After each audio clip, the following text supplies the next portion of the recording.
So in this video, we'll be seeing how we can train our neural network. In last video, we saw how we calculate the loss function. The loss function is a function of predicted value and the actual value. You can see this f of xi comma w is our predicted value, and since this predicted value is a function of w, where w are the weights of our neural network, that's why our cost function is also the function of w only. What do we mean by training a neural network? Let us see. So we want to train a neural network, and we actually want to find the weights w star for which this cost function will be minimum. So we can minimize this cost function g of w by changing the weights w, and we will keep on changing the weights w until we get the value w star for which this cost function is minimum. And when we get the weights w star, we see that we have received or we have obtained the most optimal neural network.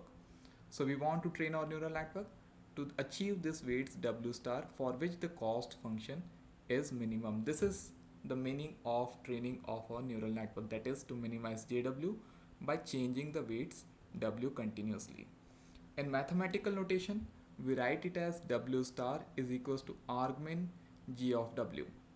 So this actually means that we want to find the arguments for which this cost function g of w is minimum, and those arguments for which this cost function will be minimum, we see that as w star.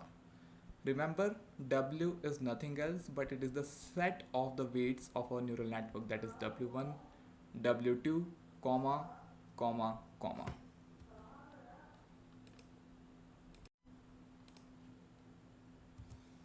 Okay, so this w1, w2, comma, wn are the weights of a neural network, where w1 is the weights associated with layer 1, w2 is the weights associated with layer 2, and so on. Since our cost function g of w is a function of w, we can plot our cost function with respect to w.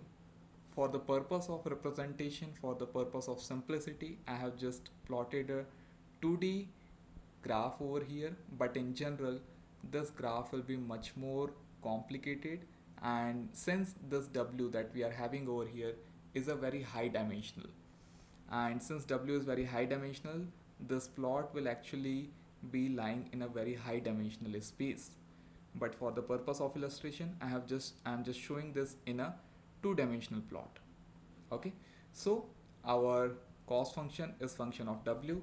Now let us see how we can optimize the weights w.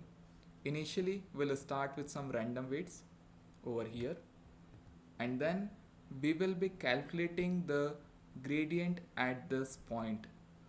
Okay, so this gradient will be nothing else but the slope of our graph. This is the very simple idea that we have from the differentiation, that we'll be calculating the gradient at this random point that we have selected. The gradient of j with respect to w, will represent it as del j by del w. So first we'll calculate this gradient, and then we will update our weights w in the direction opposite to the gradient. So we'll be moving slightly in the direction opposite to the gradient to obtain the new weights over here. We will keep on repeating this step in the loop until we reach the minimum over here. So we want to reach the minimum of g of w, and we'll keep repeating this step of calculating gradient and updating the weights in the direction opposite to the gradient until we reach the minimum of g of w.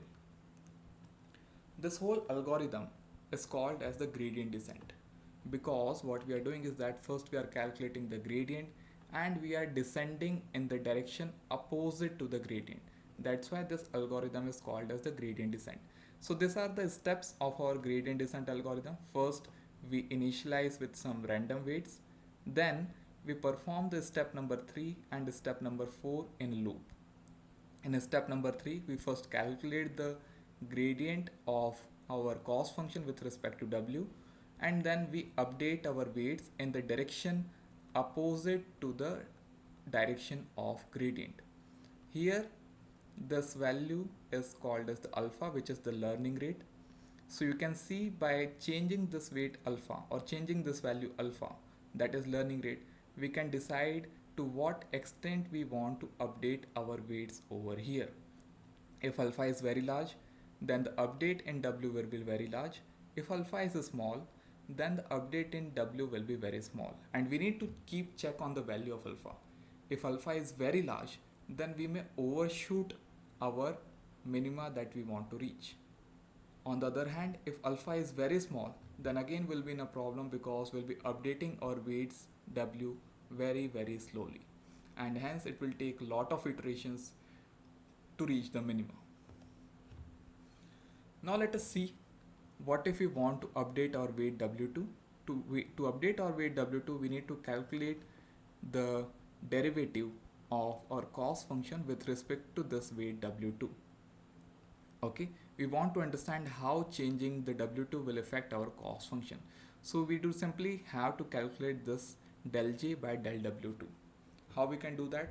We will use the chain rule of differentiation to calculate this derivative del J by del W2. So using chain rule, you can simply see that we can calculate the derivative of J with respect to Y prime, and we can calculate the derivative of Y prime simply with respect to the W2. So this is what we get from the chain rule. From chain rule, first we calculate the derivative of J with respect to Y prime. So you can see I have represented this with the green color over here. So this green color corresponds to this particular derivative. Okay, and then I have calculated the derivative of Y prime with respect to W2, which I have represented with the red color over here. So this red color, this component has been calculated for the derivative of Y prime with respect to W2. So this is the whole formula of calculating the derivative of our loss function with respect to W2. And once we have this derivative, we can update our weights W2 in the direction opposite to this particular gradient. Similarly, let's say we want to update our weights W2. For that, we need to calculate this derivative del J by del W1. Again, using chain rule, we get this particular formula, that is derivative of J with respect to Y prime. And since Y prime is dependent on W1, we can calculate the derivative of Y prime with respect to W1. So this is the second part, which is del Y prime plus del W1. But again, we won't directly have this value. To calculate this value, again we'll be applying the chain rule. And using chain rule, we can calculate the derivative of Y prime with respect to Z1. Once we have calculated the derivative of Y prime with respect to Z1, we have this component, and then we can calculate the derivative of Z1 with respect to W1, and hence we'll be having this component over here. So this is how we can calculate the derivative of our cost function with respect to W1, and once we have this derivative, we can update W1 in the direction opposite to this gradient. So this algorithm, this particular technique to calculate the derivative of our cost function with respect to weight is called as the backpropagation. So in this backpropagation, what we are doing, we are using the technique of chain rule to find the gradient of our weights of our cost function with respect to weight. In general, in neural network, we'll be having large number of weights, and hence we'll be performing this backpropagation for each weights by using the chain rule. And once we'll be having the derivative of our cost function with each weights, we can update each of our weights in the direction opposite to the gradient. So this is the backpropagation algorithm, and this is how we train our neural network. Okay, so this is for this video. In next video, we'll be further seeing how we can optimize our neural network with different techniques. Thank you so much.